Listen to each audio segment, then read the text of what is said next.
10th class के छठे अध्याय की तीसरी प्रश्नावली के इस वीडियो में हम प्रश्न संख्या 8 और 9 को हल करेंगे। प्रश्न संख्या 8 में इसने हमें दिया है समांतर चतुर्भुज ए बी सी डी की बढ़ाई गई भुजा एडी पर स्थित ई एक बिंदु है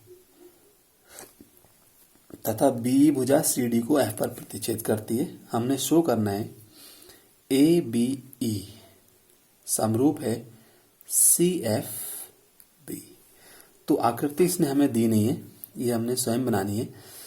यानी कि हमने ध्यान रखना है ए बी सी डी एक हमारा समांतर चतुर्भुज हो जाएगा और हमने ए डी भुजा को ई तक आगे बढ़ाया, उसके बाद ई को बी से मिला दिया।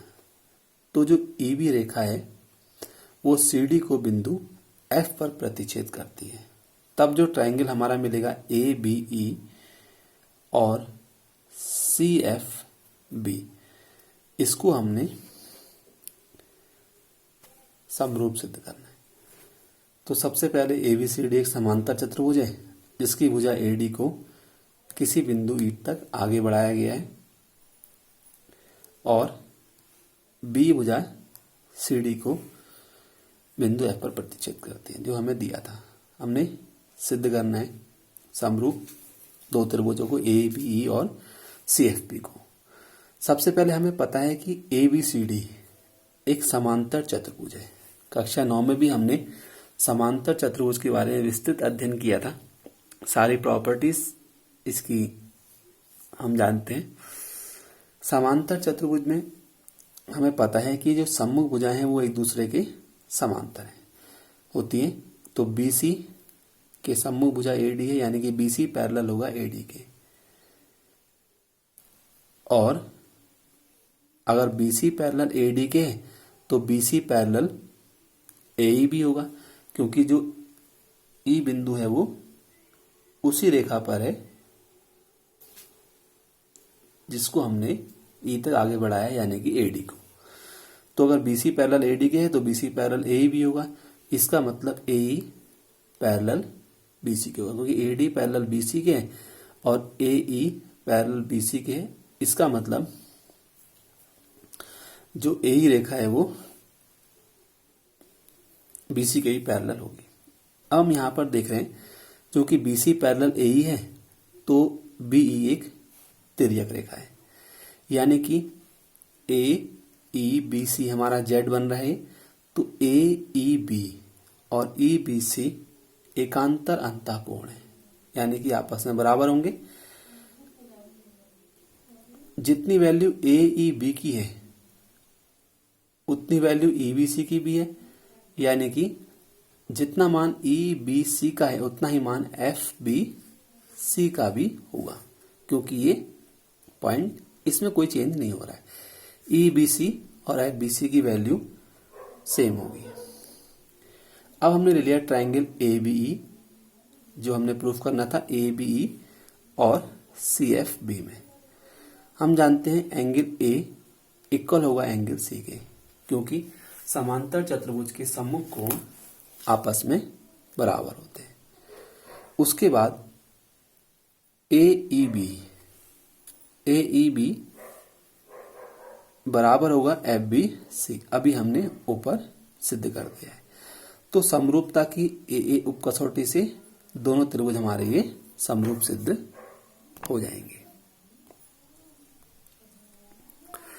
उसके बाद हम नेक्स्ट क्वेश्चन की तरफ चलते हैं। इसके हमारे टोटल 2 खंड हैं।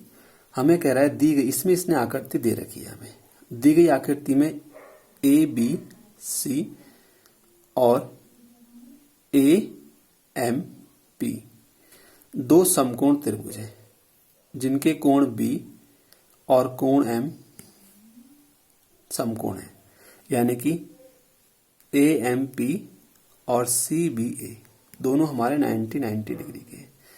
हमने प्रूफ करना है ABC ABC समरूप है AMP के, और दूसरी कंडीशन हमने लाना है CA अपॉन PA, और B C upon P M या एम पी। यानी कि अगर हम इस खंड को ले आए तो ये हमारा प्रूफ होके आ जाएगा, क्योंकि अगर हमें पता है कि कोई दो त्रिभुज समरूप हैं तो उनकी जो भुजाएं हैं वो आनुपातिक होती हैं। तो इस खंड से ये खंड इजीली आ जाएगा। ये हम जो हमारे तीसरी, चौथी, पांचवी प्रमेय थी उसमें हमने इस कंडीशन को प्रूफ भी किया है। अगर कोण हमारे बराबर हैं तो भुजाएं आनुपातिक होंगी, या अगर दो त्रिभुज समरूप हैं तो उनकी भुजाएं आनुपातिक होंगी, या कोण उनके परस्पर बराबर होंगे। तो जो हमें सिद्ध करना है वो हमने लिख लिया, जो गिवन है वो यहां पर आएगा, बी और एम 90 डिग्री के।